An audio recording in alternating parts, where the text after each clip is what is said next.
वैचारिक मतभेद असणं आणि त्यापायी मैत्र संबंध संपवणं आणि माणसाचं अस्तित्वच त्याच्या विचारांसकट कणाकणानं संपत जात जात पंचतत्वात विलीन होणं, या दोन भिन्न गोष्टी आहेत गोळे. गोपाळराव आणि बळवंतराव या दोघांनी एकमेकांच्या साथीनं किती दूरचा पल्ला गाठला. हे दोघं म्हणजे एकाच नाण्याच्या दोन बाजू आहेत. पण विधिलिखित बघा, दोघही एकत्र आले आणि पुढल्या कित्येक पिढ्यांनी आजन्म उपकारात राहावं एवढं मोठं काम उभं केलं. आज बळवंतरावांच्या मनाची काय घालमेल होत असेल याची कल्पना तुम्ही आम्ही नाही करू शकणार गोळे. मृत्यूलेखातलं एक एक अक्षर लिहिताना त्यांचा हात असा मनानं जडावलेला असणार. ज्या अनेक कामांचा पाया त्यांनी आपल्या प्रिय मित्राच्या साथीनं घातला, त्यांचा मृत्यूलेख ही त्यांना खचवणारीच बाब आहे.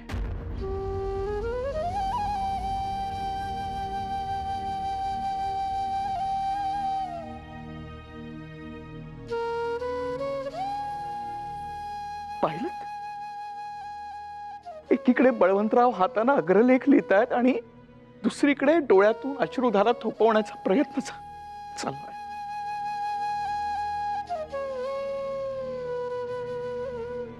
एरवी बळवंतराव अग्रलेख सांगतात आणि लिहून घेतात. हातात लेखणी घेऊन अग्रलेख लिहिताना ते चित्र विरळाच.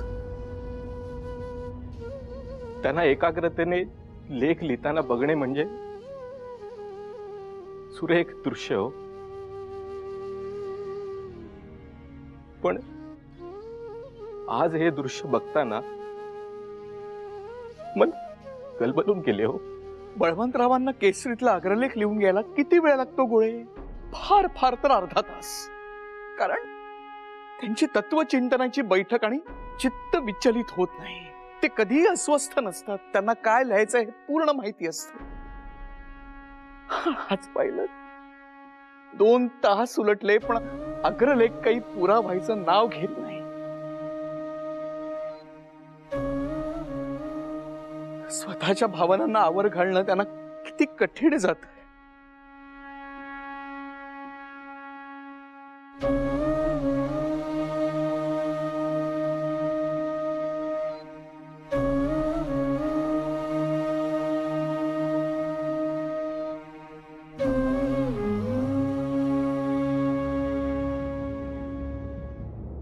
हे घे चाटण, ह्यानी बरं वाटेल.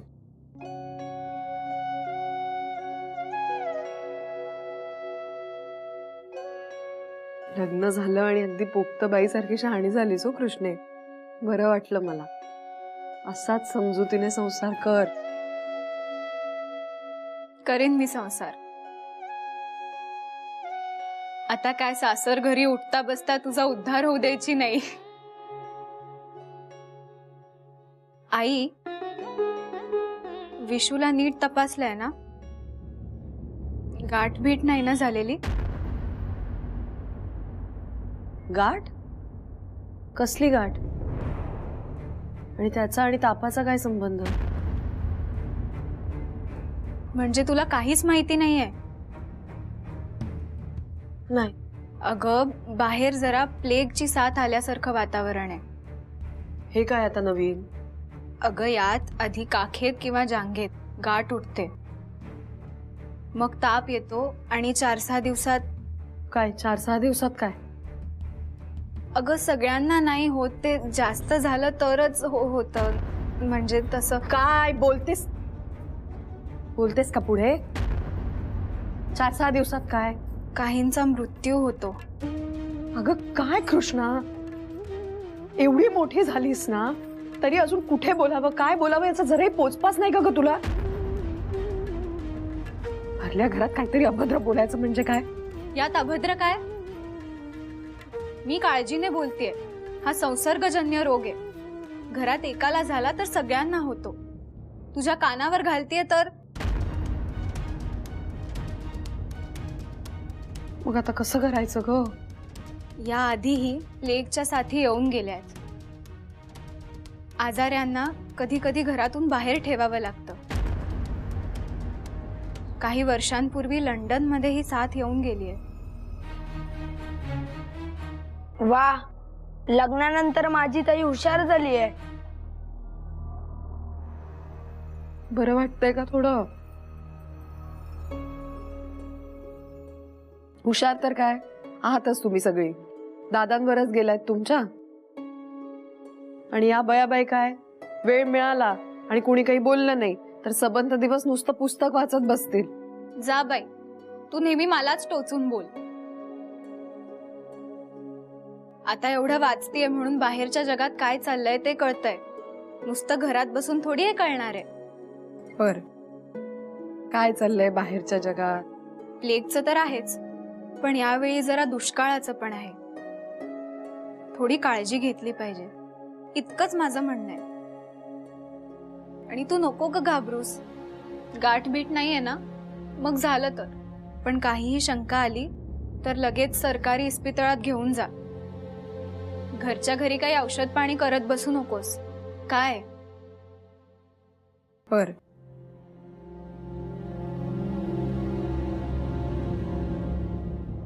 दादा, दादा हे तुम्हाला भेटायला आलेत. या दादा या. नमस्कार. नमस्कार. बोला, काय समस्या आहे? उद्या आमच्या वस्तीत पोलीस येणार आहेत म्हणे. ते प्लेग का काय ते तपासण्यासाठी. बर, मग? ते पुरुषांच्या आणि आया बहिणीची उघड्यावर तपासणी करतात म्हणे. हे पहा महाराज, घाबरण्याचे काहीही कारण नाही.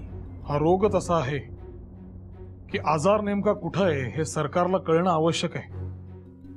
त्यासाठी दर 2-3 दिवसांनी घरांची तपासणी करणं अनिवार्य आहे. हा रोग झालेल्या प्रत्येक व्यक्तीला सरकार लांब ठेवण्याचा सर्वतोपरी प्रयत्न करत आहे. त्यामुळे ही जी काय सगळी तपासणी चालली आहे ती आपल्या भल्यासाठीच आहे. काळजी करू नका. रोग झालेल्या कुठल्याही व्यक्तीला लपवून ठेवू नका. शक्य तितकं दूर ठेवा. आले का लक्षात? अहो, मग त्यासाठी सोजीर कशाला घरात आणतोय हा गोरा साहेब? अहो, घाबरण्याचे काही कारण नाही बुवा. हे तपासणारे गोरे साहेब लोकांवर जबरदस्ती करतील अशी निराधार आणि धादांत खोटी अफवा पसरवली जाते. सद्यस्थितीत रुग्णांनी आपापल्या घरात लपून राहू नये यासाठी ही तपासणी चालू आहे इतक्या काटेकोरपणे.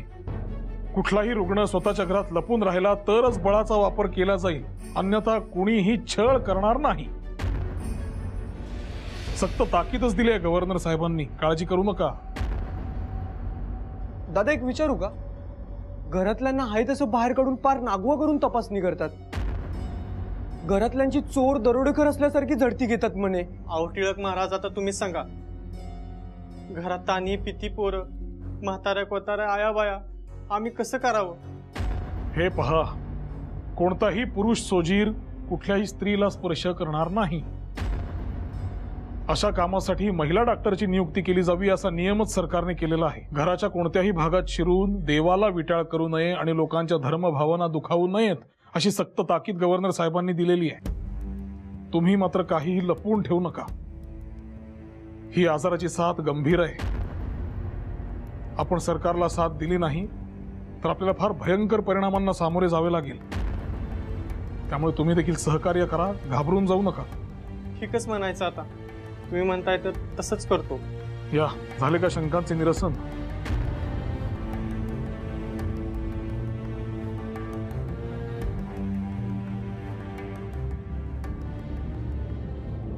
आई आई आई आई, कशाला ओरडतोयस हा? आणि धावतोयस कशासाठी? काय राक्षस मागे लागलाय का काय?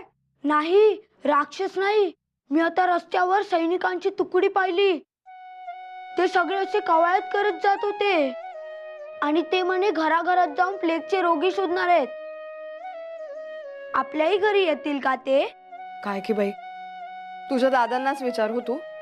ते बघ आले दादा. अहो, पगडी विसरलात की काय? हो. काय रे? दादा दादा, आता बाहेर ना सैनिकांची कवायत चालू होती. घराघरात जाऊन प्लेगचे रोगी शोधणार आहेत ते. आपल्याही घरी येतील का ते? अरे, हा साथीचा रोग आहे ना, त्यामुळे अगदी झपाट्यानं पसरतोय आणि सध्या तरी त्यावर काही प्रतिबंधात्मक उपाय नाहीत. त्यामुळे अधिकची काळजी घेणे आवश्यक आहे. हो, पण मग मुंबईत ह्या कामासाठी एक इंजिनियर, एक डॉक्टर, एक महानगरपालिका आयुक्त व एक सैन्य अधिकारी यांच्या समितीकडे जबाबदारी सोपवण्यात आली आहे. पण मग पुण्यामध्ये यासाठी ब्रिटिश सैनिकांना का बरं बोलवलंय? आपल्या पुण्यात कोणी रँड आलाय म्हणे यांचा इन्चार्ज म्हणून. वाह, केसरी वाचताय वाटतं रोज. छान. हे असेच प्रश्न विचारत जा. प्रश्न पडायलाच हवेत, त्याशिवाय ज्ञान वाढणार कसे? त्यामुळे उत्तरही शोधायला हवी. आले का ध्यानात? आत्ता मी त्या रँडलाच भेटायला निघालोय, तेव्हा तिथून आल्यावर तुला पडलेल्या आणि नव्यानं पडणाऱ्या प्रश्नांची उत्तरे देतो. काय लवकर या. उशीर होईल. काय झालं का शंका निरसन?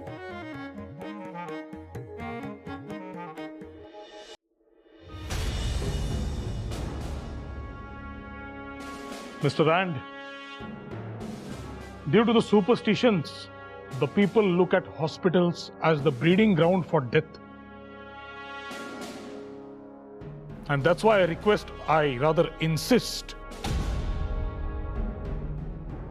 the government should segregate the patients and conduct the home checkups with the people's approval. Most importantly, please tell your troops to obey the governor's orders. तुमची या रोगाबाबतची सगळी भीती मला समजते, पण म्हणून आमच्या देवांची विटंबना करण्याची काहीच आवश्यकता नाही. तपासणी करा, जरूर करा, मात्र नियम व मर्यादा पाळून.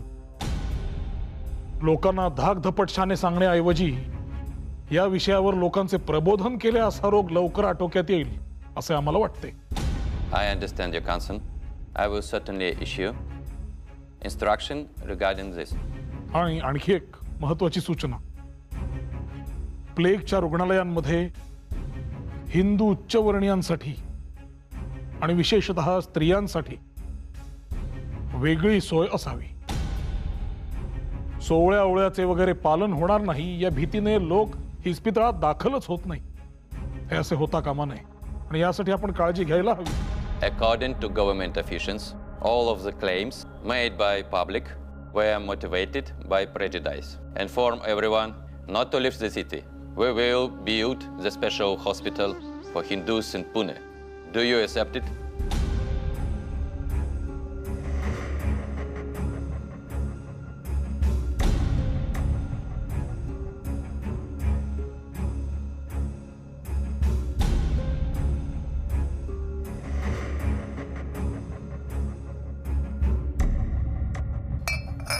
मग आता काय करायचंय आपण? सगळेच जण जायचं म्हणतायत, आपणही जायचं ना? सगळ्यांचं राहू दे बाजूला, मी कुठेही येणार नाही. अहो पण लोकांनी आहे तिथे थांबून प्लेग समितीला सहकार्य करावे असा सल्ला देण्याचे मी मान्य केलेले आहे. मी घर सोडून कुठेही यायचो नाही. सारखं सारखं काय हो लोकांचं?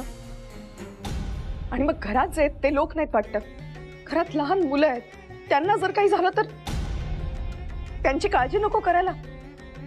तुला जर असे वाटत असेल की मला मुलांची चिंता नाही तर आत्ता तुमची जाण्याची व्यवस्था करतो, पण मी स्वतः घर सोडून कुठेही जाणार नाही. आणि हा माझा अंतिम निर्णय आहे, यावर चर्चा नको.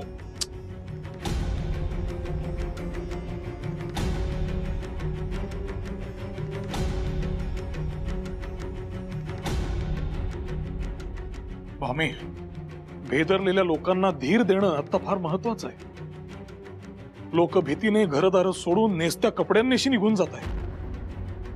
आणि जीव काय फक्त आपलाच आहे का? आजूबाजूच्या सगळ्यांचाच महत्वाचा आहे.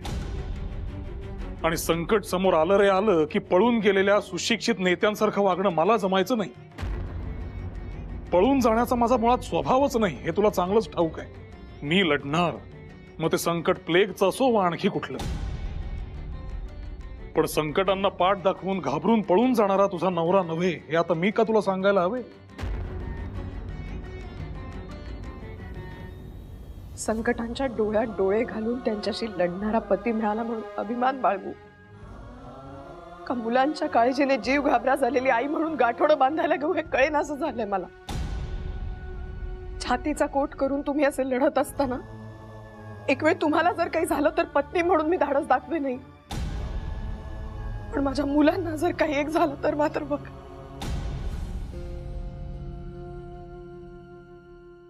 भामे, काहीही होणार नाही.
I thoroughly enjoyed myself with today's raid. Yes, of course you did.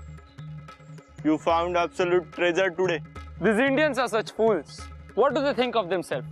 Living in such poor little houses make them fall prey to sickness, because of which they catch these diseases. Anyways, it's easier to get our hands on their treasure. Come on, now we should divide this.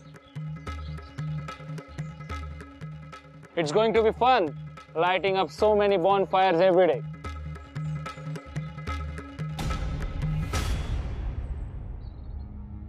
Bonfire नाही, ही क्रांतीची ज्वाला आहे जी तुम्हाला अधर्म माजवू देणार नाही.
या गोऱ्या सोजिरांनी केवळ अनाचार माजवलाय.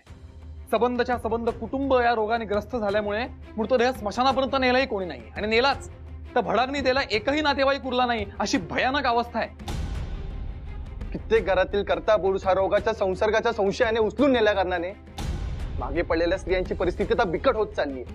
आणि पुढील संकट टाळण्यासाठी आपल्या घरातील एक रुग्ण मृत्युमुखी पडलाय हे लपवण्यासाठी लोक कित्येक छुपे मार्ग शोधून काढू लागले. हे सगळं परवडलं, परंतु आपल्या स्त्रियांबाबतचं वर्तन हे मात्र चीड आणण्यासारखंच आहे. घरांमध्ये पुरेसा प्रकाश न पडल्याचे कारण देत आणि तपासणीचे निमित्त शोधून हे सोजीर महिलांना सरळ सरळ रस्त्यावरती ओढून आणतायत. आणि तपासणीसाठी ते त्यांचे कपडे उतरवतायत. दादा, हे सारे आपण उघड्या डोळ्यांनी किती दिवस बघायचे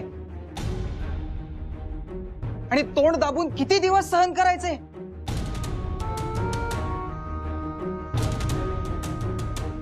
दोन स्त्रियांचा विनयभंग करण्यात आला, त्यातल्या एकीनं असं लांछनास्पद जीवन जगण्यापेक्षा मारुतीच्या पारावर आत्महत्या केल्याचं कळलंय. थांबा.